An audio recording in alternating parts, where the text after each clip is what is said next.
Megastar Chiranjeevi మనశంకర Varaprasad గారు అనే సినిమాను చూస్తున్నటువంటి పాటలు ఒక మిక్స్డ్ రివ్యూస్ లాగా కనిపిస్తూ ఉన్నాయి. అంటే ఇప్పుడు ఆల్రెడీ వచ్చినటువంటి ఒక ఫస్ట్ పాట సూపర్ హిట్ అయితే మాత్రం బిగ్గెస్ట్ బ్లాక్ బస్టర్గా అనిపిస్తే కనుక రెండో పాట శశిరేఖ అనే పాట మాత్రం చాలా మిక్స్డ్గా వినిపిస్తున్నటువంటి విషయం.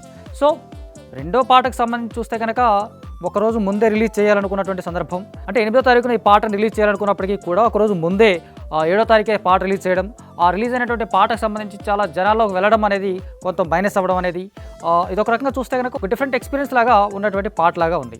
సో ఫస్ట్ సాంగ్ ఏదైతే ఉందో ఒక బిగ్గెస్ట్ బ్లాక్ బస్టర్గాను ఎలా విన్న వెంటనే ఇమీడియట్గా ఆకట్టుకునేలాగా ఉంటే, రెండో పాట వస్తే కనుక వింటూ ఉన్న కొద్ది కాస్త ఆకట్టుకునేలాగా ఉంటుందేమో అన్నట్టుగా అనిపిస్తుంది. బట్ రెండో పాట చూస్తే కనుక శశిరేఖ అనే పాట చిరంజీవి వయసుకు సంబంధించి చాలా ముందుగా వెళ్ళినటువంటి పాట అది.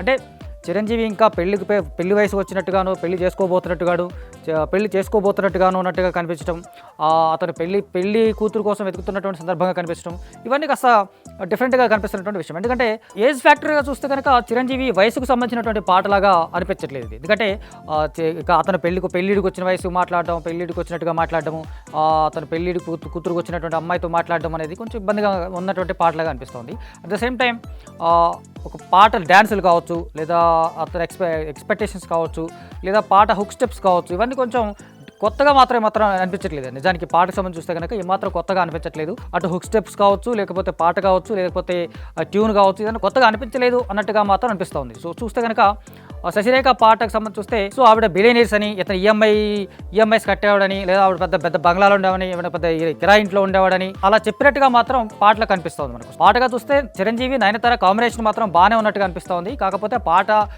సాహిత్యం పరంగా చూస్తే కనుక సెకండ్ స్థాయిలో కనిపిస్తుంది. సో చూస్తే కనుక అనిల్ రావిపూడి కాంబినేషన్, అనిల్ రావిపూడి డైరెక్షన్లో వస్తున్నటువంటి సినిమా కాబట్టి, అట్లాగే వెంకటేష్ కీలక పాత్ర చేయడం ఒకటి, చిరంజీవికి సంబంధించినటువంటి గెస్చర్ ఏదైతే ఆయన మేకప్ కావచ్చు, ఇవన్నీ కొంచెం అన్ని రకాలుగా చూస్తే కనుక చాలా పెద్ద ప్లస్ పాయింట్స్ ఉన్నటువంటి సినిమాగా కనిపిస్తుంది. కాకపోతే ఒక పాట మాత్రం కాస్త మిక్స్డ్గా రివ్యూస్ వచ్చేలాగా కనిపిస్తున్నటువంటి పాట.